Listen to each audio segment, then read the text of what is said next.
how do we? Oh,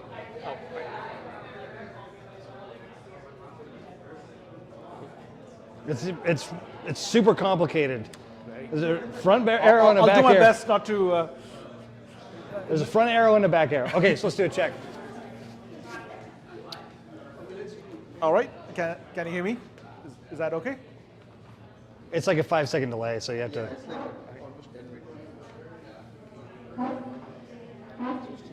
Oh, now you're in the audience.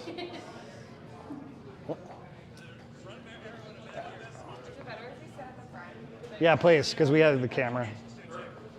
It makes us look a little more full. That seems okay. Right, that seems okay. Can you hear me? Hello. What's the tattoo on your head? We're not too sure. Oh, I like it. I'm sure there's a story behind that. There is. I'll tell you later. All right. You don't have to, but I'm curious. Oh, yeah. All right, everyone, we're going to start. If you want to come take a seat. We are live streaming this, so we would love for people to be in the front row. So it looks like, or maybe not. All right. Are we at time? Is it time? Oh, we're over time. Okay, let's do this. Welcome, everybody. Thank you for coming to Pixalate's. Is mine not on? No, you can't hear me. Can you hear me now?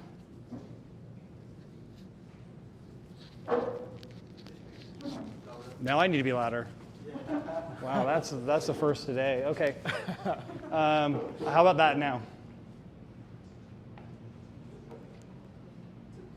Maybe. Okay, let's get going. All right, we've had some mic issues. We have two mics, and one doesn't seem to be as loud as the other one, so we're trying to figure that out. So my apologies. Anyway, we're glad everybody's here. We appreciate your time. This is the third presentation we've done today. We did one earlier on our CTV report that we just published, actually today. And there's actually a paper copy, if you can imagine. We actually printed something. But anyway, if you're interested, the full report is here. You can also download that online on pixalate.com/reports. We also have two other reports on your chairs, the people that are here. Those are both from our mobile apps report that we did a little over a month ago, I believe.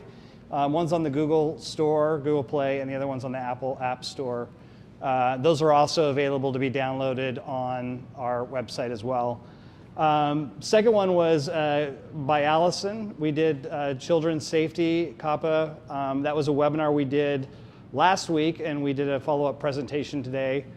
You can either watch the YouTube stream on that, or you can go watch the webinar from last week. The final one is from Amit, and he'll introduce himself here in just a minute. But we're going to talk about supply path optimization and visualization. This is actually a new product that we're producing that we've been working on with a couple of our clients in a beta phase. And we're just about to officially release it, hopefully in the next few weeks here. So you're getting a little bit of a sneak peek on that. Not specific stuff, but kind of in theory what we're doing there. I'll go ahead and turn the time over to Amit, and he'll do a quick introduction of himself, and then we'll go through it about Pixalate, and then go into the rest of the presentation. Thank you, Calvin. And I'm Amit Shetty. Some of you may know me from my previous role as well at IAB Tech Lab. And so I am kind of new to Pixalate, just a couple of weeks. So figured that it's a good time for me to start talking about Pixalate products already, right? So that's the. But yeah, today I'll be talking about supply path optimization in just a second. With Calvin, I think you got the next slide. Yeah, so I'm sure everybody here knows about Pixalate, and if you don't, you've probably heard it the third time today. But we are a global fraud protection, privacy, and compliance analytics platform. We actually have three main core products. The first one is a pre-bid blocking, so ad fraud protection, APIs, pre-bid lists, and such. So people subscribe to those lists, and they use that to block IVT traffic, pre-bid of what they're doing in their bid stream. We also have an analytics product. The analytics product, people always want to know what they're blocking and how effective it is. So the analytics product is that very thing. So those two things typically go together. Analytics, think of it as Google Analytics, but it goes specifically into the bid stream and looks at campaign level, app level, that kind of detail. So it gives you kind of granular effectiveness of what your efforts are. The next one is our media ratings terminal. This is a global ad supply chain intelligence platform. We have roughly 500 plus metrics that we gather and we report on, between CTV, which has about 60,000 apps now. Interestingly enough, that was up from 40,000 last year, so we're seeing a huge increase in the actual apps that we're being able to monitor and measure. In mobile, we see a little under 6 million between the two app stores, between Play and Apple. However, we do have data on about 10 million apps, because stuff that gets delisted, we still keep track of those apps as well. So there's kind of a delta from what's in the current system versus what was existing beforehand. Websites, well, we still have websites, which is amazing. We do about 80 million that we measure in that as well. And most publishers have all three, and think CNN across all of their properties. We also do a lot of education. We have pixalate.com/blog for that information. I mentioned reports earlier. Not only do we have the CTV reports, but we have many other ones across those platforms. So anytime you're interested in seeing those, it's very handy information. We also do ad fraud investigations.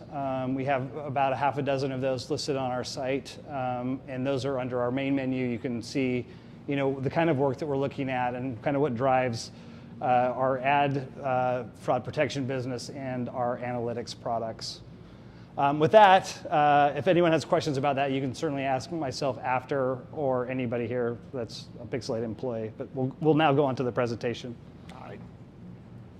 So I'll start off with some, I'll put my IAB Tech Lab hat back on for a bit and talk a little bit of the history behind the supply chain object and why it's important. It originally started off purely from the idea that, okay, we got to figure out ways to optimize, to do yield optimization, right? So find the paths where you can reduce your CPMs and try to reduce the, try to optimize for how much money you're spending. Then it translated to an ad fraud use case around blocking, right? So basically, the idea that you can look at all the entities that are involved in a transaction, and now you can start blocking if you see some bad entities, if you will, in the middle. And just to give a very, I know this is very 101, kind of programmatic 101, but you have all these different entities involved in any transaction, right? So publishers, SSPs, exchanges, DSPs, between the publisher and the advertiser, you got a bunch of entities. But this is obviously not how things really work. What you really have is a much more complicated world where the number of hops that you'd go through are significantly higher than one or two. And each of these paths that you can go through are, first of all, you don't really know exactly what any particular transaction would have gone through. But the other part of it is the lack of transparency, right? So it wasn't easy for anybody, especially the buy side, to really look at what really happened. And that exactly is the reason why the IAB Tech Lab worked on the supply chain object, right? So the idea was that you really want to have a mechanism to know all the payment paths all the intermediaries that are involved with handling payments in that for the bid request, so that you can now start taking decisions based on that. This came in right after ads.txt, which is meant really for publishers to declare who their sellers are, and also sellers.json, which is kind of the mirror of ads.txt, where the entities would say what their relationships with each other and with the publishers were. And it's a very simple idea. You basically you have an extension to OpenRTB where you can add information about every entity as it goes through the hop, right? So that's the basic idea. Was released in July of 2018. And you really are starting to see a lot of traction now, and especially if you look at some of the news around Google requiring all the requiring ads.txt entries to match the supply chain object values, and they're going to start enforcing that, which is also a signal that they're seeing enough supply chain object values being populated in the transaction. One thing there to note too is, and this comes back, came from a former SSP, and milliseconds matter. Like what does the supply path look like? And when you start adding any of these hops on, it just degrades the experience for the end user and makes them upset with your brand or your publisher or whatever's happening. So as everyone here probably knows, you start out at about 3 milliseconds into it, or 300 milliseconds, a third of a second, right. And you're already starting to get the responses and the builds back. And as it get past like 800 milliseconds, the transaction's done. So if you have these hundreds of paths, or in some cases more than that, it just slows that process down. So I think a lot of it not only is the transparency piece of it, but it's actually improving the user experience, which makes a big deal for not only the publisher and who they're servicing, but also the brands that are displaying those ads. Very true, very true. And actually, this is a very simple visual representation of how the supply chain object works. As it goes through each hop, the SSP would add their entry there, the ad network would add their entry there, and the exchange would add their entry there, and so on. But yeah, that brings us to where we are right now with Pixalate, right? So we are definitely seeing a lot of adoption in the supply chain object. So we have been working with some of our customers to figure out, okay, how can this be really applied to our world, right? So where we're talking about ad quality, we're talking about ad fraud.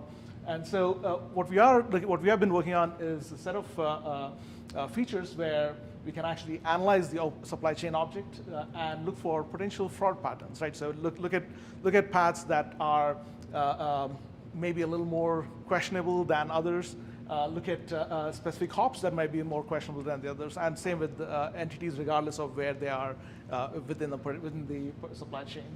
And we are, and of course, so part of this is stuff that we are working on. So we'll definitely be changing over time, and we definitely would love to get more input on this. But we are trying to get more simple visualizations of this to highlight some of the key metrics, and also the important part, of course, is the data feed, right? So providing you the data feed that you can use to really analyze what's going on with the transactions that you have. So a simple thing would be just breaking down all. I know that this is a little bit of an eye chart there with the screenshot, but basically the idea is that you can look at all the nodes that were involved in the transaction, and then look at the implications on each of those paths around IVT, around viewability, and so on.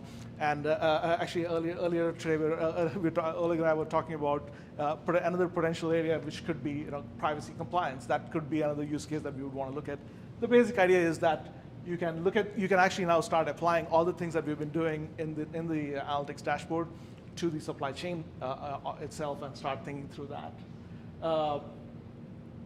And then the same thing what I mentioned about breaking down not just for the full path, but also for specific entities, specific hops. There may be certain relationships that might be generating more IVT than others, which might be something that you can look at and analyze.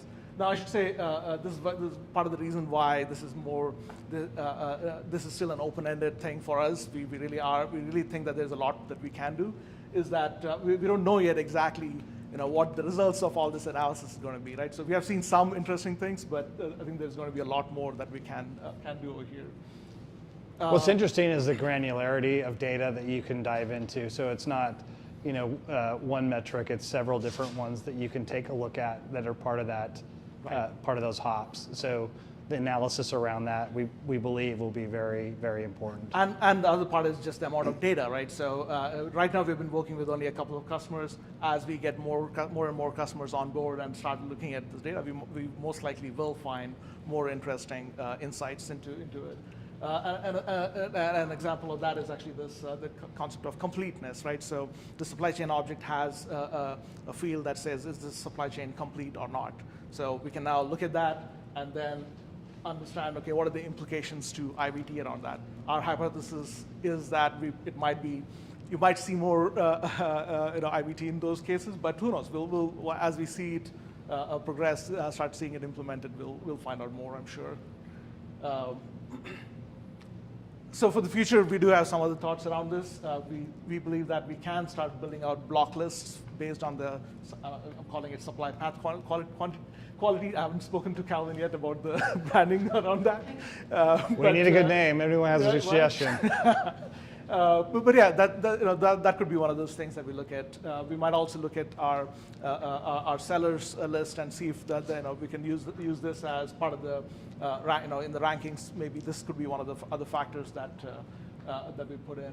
I think that validation with ads.txt and sellers.json is going to be an important one, because you can't just take the don't have to take the word of the supply chain object directly, right? So start looking at the actual entries and check, okay, this came from this path, but is the publisher declaring that in their ads.txt, and does that match what's in that supply path? That could be another thing that we'll look at. So there are a whole bunch of things that I'm definitely excited about. Yeah, one thing everyone's kind of seen, and there's been different reports, but there's this kind of money that kind of vaporizes. There's and you hear anywhere from 5, 10, 15% that people just don't know where it is in the whole process. Right. This should help eliminate or move towards that more transparency issue. So when you start to look at the amount of dollars that are part of that as a global whole, it's quite a bit of money. So the ability for folks to adopt what the IAB kind of standard is and be able to measure and report against that is really important to us, and why we've been putting research and R&D into helping solve this problem. Actually, that's a fantastic point. So the report, I think that's one that came from ISBA in the UK. Yeah, right? I should know that off the top of my head. The only reason is that I would expect you to know that. Around it. But they are actually looking at the supply chain object to help with that point. But I think what we can do is kind of add on top of that around ad fraud, IVT, and so on as well. But yeah, I think that's basically all I have. Hopefully that was interesting. And if you have any questions, love to take. Yeah, we'll open it up to questions. That's what we've been doing, kind of the end of these presentations, and they can come from Pixalate employees or folks that have joined us. But does anybody have a quick question, or not even a quick question? We have a few minutes here. Jay always has a question.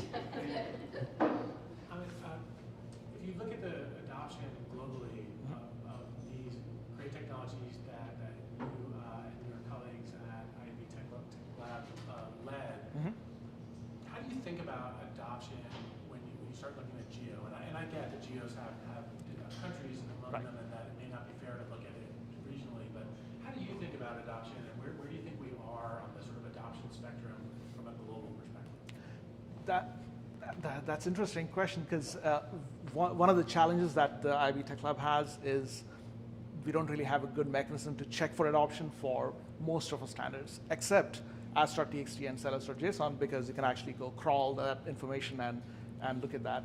So, but unfortunately, they cannot do that for supply chain object because it's in the bitstream, and that's not something that we have access to at the Tech Lab. Companies like us obviously do, based on the integrations that we have, but the Tech Lab does not. And so from a typical adoption point of view, typically it does really come down to where certain problems are higher than others. So if I think about ads.txt for CTV platforms, for example, the US has definitely been the fastest to pick that up. I think I've seen some in Australia as well pick up.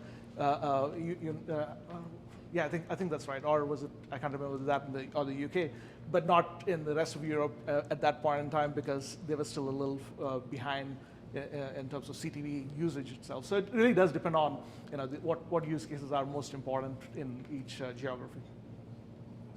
But yeah, the bottom line is that all these standards are global and not not tied to. There's no real licensing that they need to go through to get to use it. So that's been one of the goals of the Tech Lab, to be a global standard. Any other questions? Is this good stuff? It's late in the day. Everyone's like, Let's get to the drinks. Right? Let's, yeah. So, this is, like I said, for my previous company, was a lot of effort put into this because not only is it costly, but all that data gets pushed around, people record it. It's just, there's all sorts of things that kind of make this the right path and the right thing to do. And I was happy to join this company and know that that was part of the ethos of the company was like, let's clean this up. Ad fraud's one thing, the stuff that just kind of slithers off is another thing.